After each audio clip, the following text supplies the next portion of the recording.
Good morning, you guys. It is bright and early here on the farm. I have bread in the oven. I made cinnamon rolls this morning.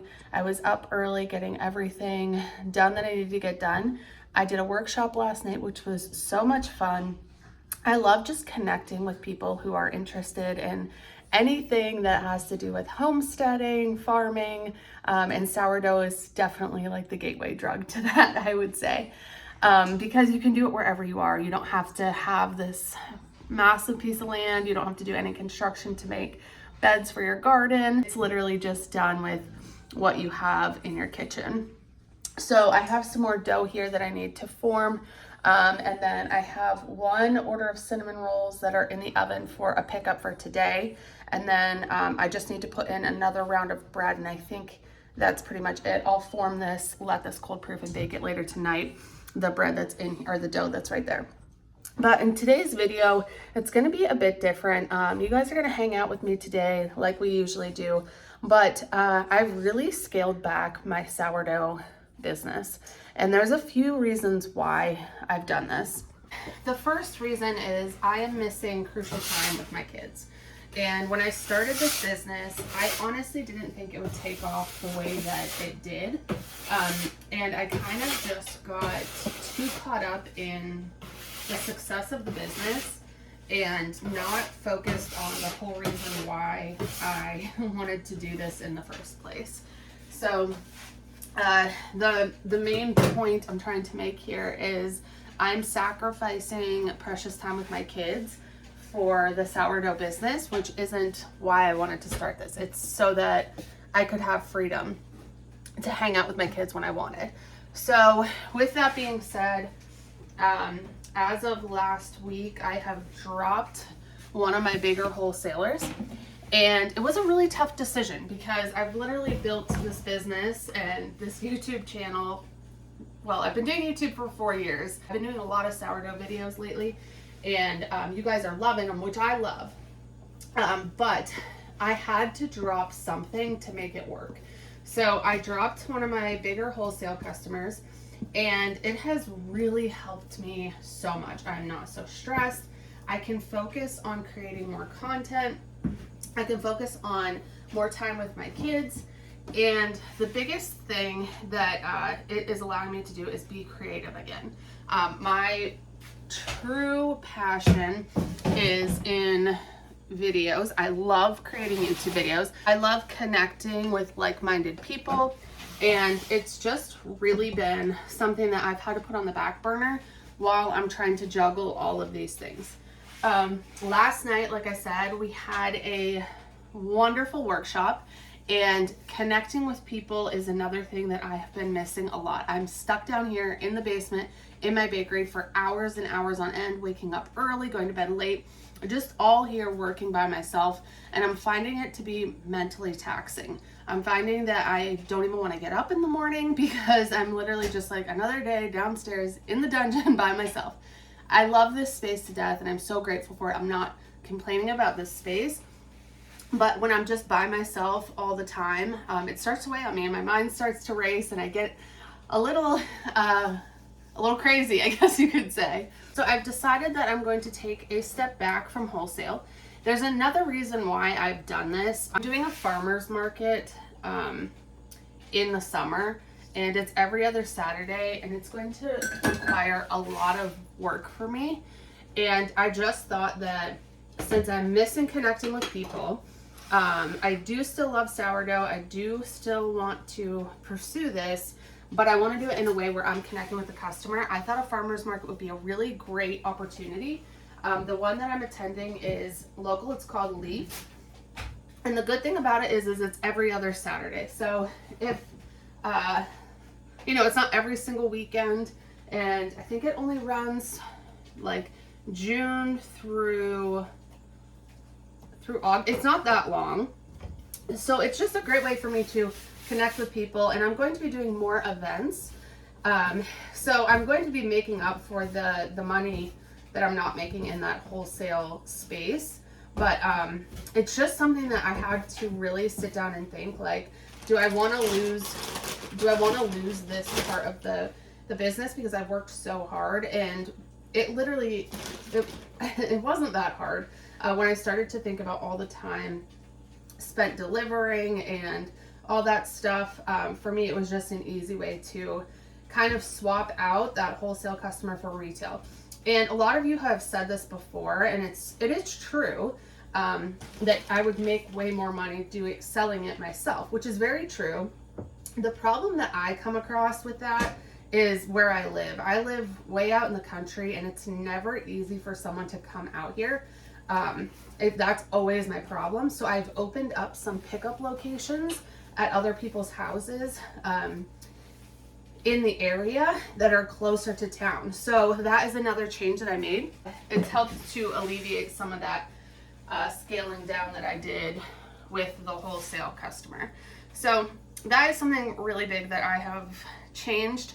And I know I preach on here, like starting your own bakery and all that stuff, but keep in mind that you have to adjust for how your life is going. Spring and summer are huge for us here on the farm. We, get our pigs, we get all kinds of stuff goes on. So we need time to be able to plant. This year, we are changing up our farm a lot.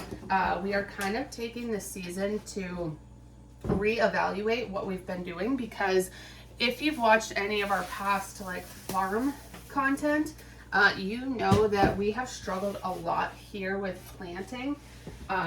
We put in 100 chestnut trees. Chestnuts are very near and dear to my heart. My grandparents, every year we would go to my grandparents' house, we would eat chestnuts. It's just something that I really enjoy. And so I wanted to plant a chestnut tree orchard for them. And all of the chestnut trees died pretty much. We went out 2 days ago, went through the orchard. We have 20 trees left out of 100, which is not good. We started, when we first planted them, we noticed a lot of them were dying off, and I couldn't figure out why. And then so I started pulling them up, and I realized that the ground moles were eating the root. So we lost a ton of our trees due to that, and that's nothing I could have predicted. I didn't know that would happen. So it kind of stinks. We still have 20, which is a good amount. We'll definitely get a lot of chestnuts coming up next few seasons. I just want to create something on this farm that brings community.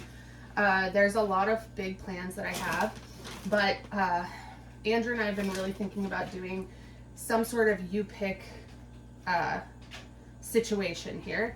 So we are doing a soil test right now so that we can get strawberries planted. We want to do you pick strawberries, and then we're going to focus on 3 main crops. So we are going to do strawberries, garlic, and asparagus. And no one in our area really does those 3 and does them well. We have a couple strawberry places that are you pick, but they're pretty commercial. So we want to kind of do it more in like a family friendly environment, where kids can play on the playground and whatnot, and maybe do like a farm Fridays where we invite the community out. We can have like pizza, obviously sourdough, and just kind of hang out with our community, which I think is much needed in the area.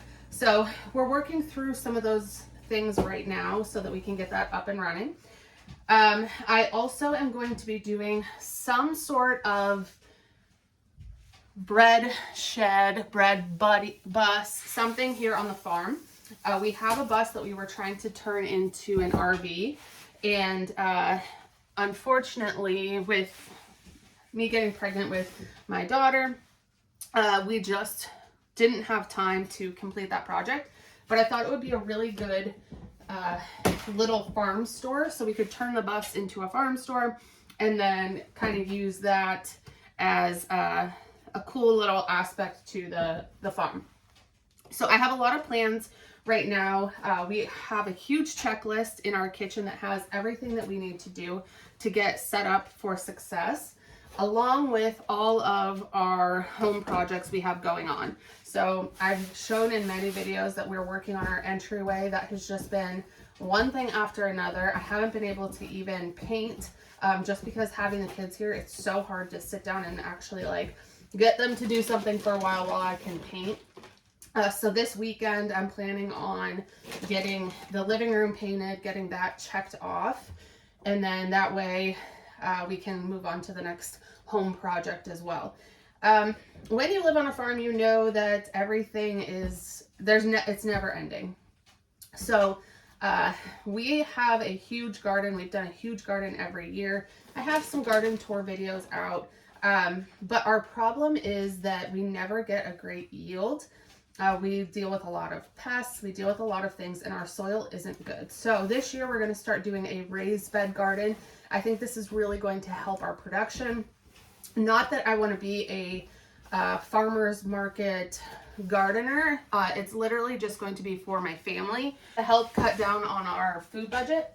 But it's also going to be a way that if I have extra, I can put it into the bread bus, and then I can have that, I can have that as another little source of income. My other thought for this bread bus, or whatever it's going to be, is I'm going to support other local creators and makers. So if you're wanting to have maybe like an event or something, my thought is coming from the bread bus out, we would put like an awning on it, and we can put some picnic tables. So if you were like an artist and you wanted to rent out the space to do like some art but be outside at a farm, that would be another great option. So there's a lot of things that can be done with it to help create and drive profit. That's me. I am a business minded person. It's 24/7. It never shuts off. If you are an entrepreneur, you know it, because everything you do, you're like, okay, yeah, this can create a little bit of income. And if you're looking to start a business, get out of corporate, it's really important that you diversify what you're selling. So bread, yes, it's one of my biggest ways to make money on the farm, but it's not the only way. So we do eggs, we do classes, we do meat chickens, we sell whatever we can. My husband has done a lot of different things for like woodworking projects, odd jobs, all kinds of things for us to make a little extra money.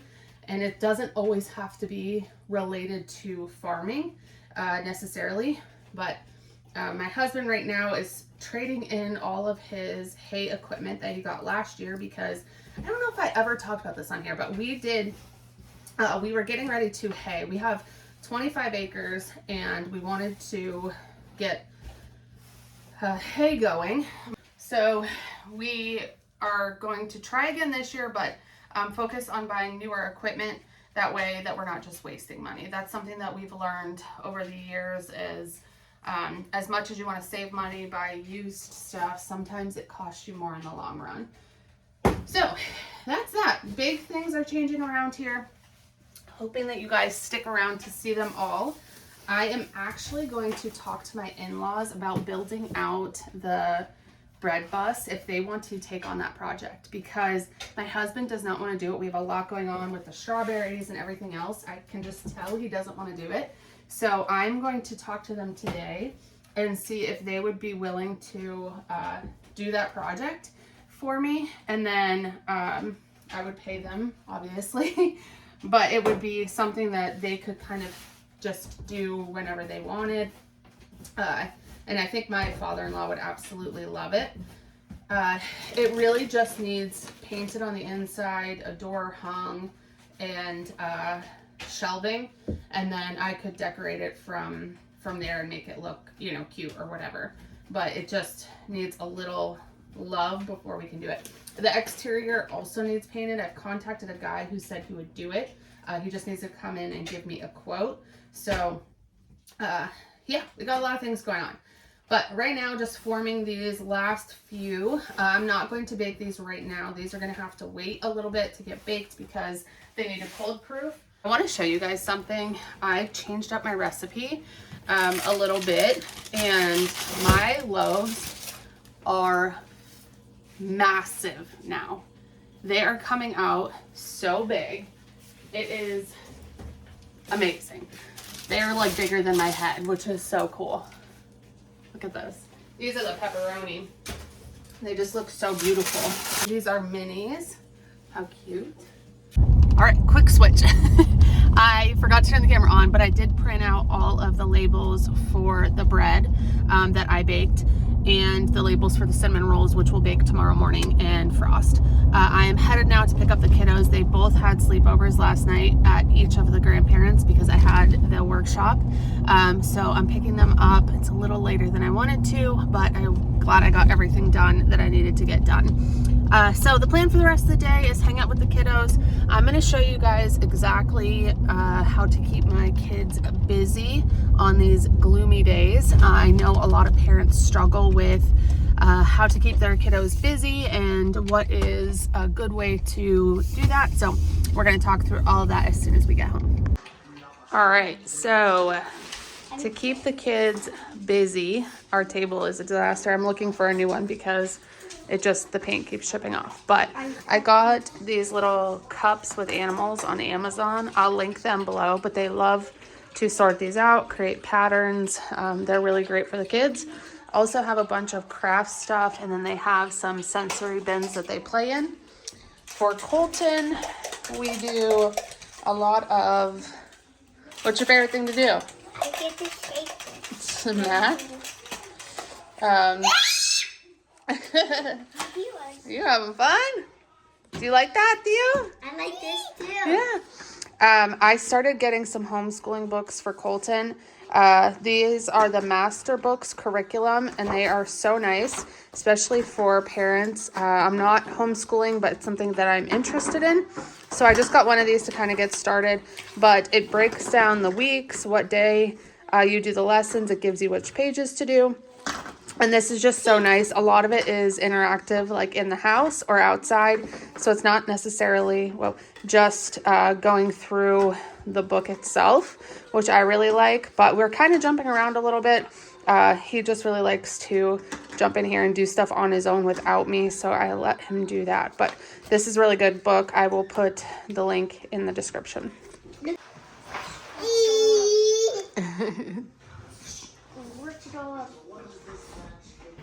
One of my other favorite things is doing fundraisers. A lot of people reach out in the area to get baskets and baked goods delivered just for some fundraiser giveaways, and that is a fun way to connect with your community. So I am doing a fundraiser for Pheasants Forever. This is a charity that my neighbor actually runs, not a charity, but a group that my neighbor actually runs. So he contacted me to help him out, and he's been a longtime customer of mine, so I was happy to do so. So I'm just making some scones. I got a couple loaves of bread, and I'm going to make this beautiful basket. I'll put a picture here of what the basket looked like. I think it turned out really nice, and it only really cost me a few dollars. If you're trying to think of ways to connect with your community, I suggest getting on some Facebook groups. Those are a great way for you to reach out and see if anyone's looking for local business sponsors, or you can see if events are coming up that you can participate in, even have like a table, sell some bread, anything like that. Those are great ways to connect with your community and to get longtime customers. I'm going to go ahead and put these scones in the oven. This, again, is an original recipe that I came up with. These are the almond maple scones, but you can find so many different recipes on Pinterest, and I suggest adding them to your menu if you don't have them added already. They are super easy, and I use discard, so that helps out a lot. And then I'm just baking these upstairs in my regular oven, just because it's much quicker than turning on my big oven for one little order of scones.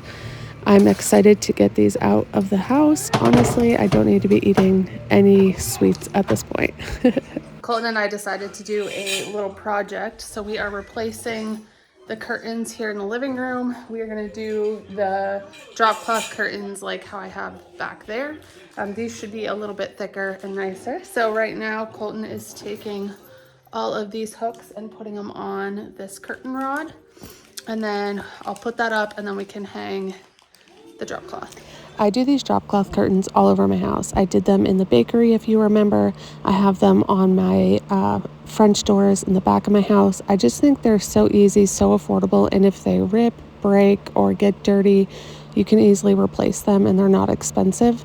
Once I hung these, I realized I should have gotten another one of the drop cloths. This is actually one drop cloth that I cut in half. So I did order that to finish the project. But thank you guys for hanging out with me, and I'll catch you in the next one.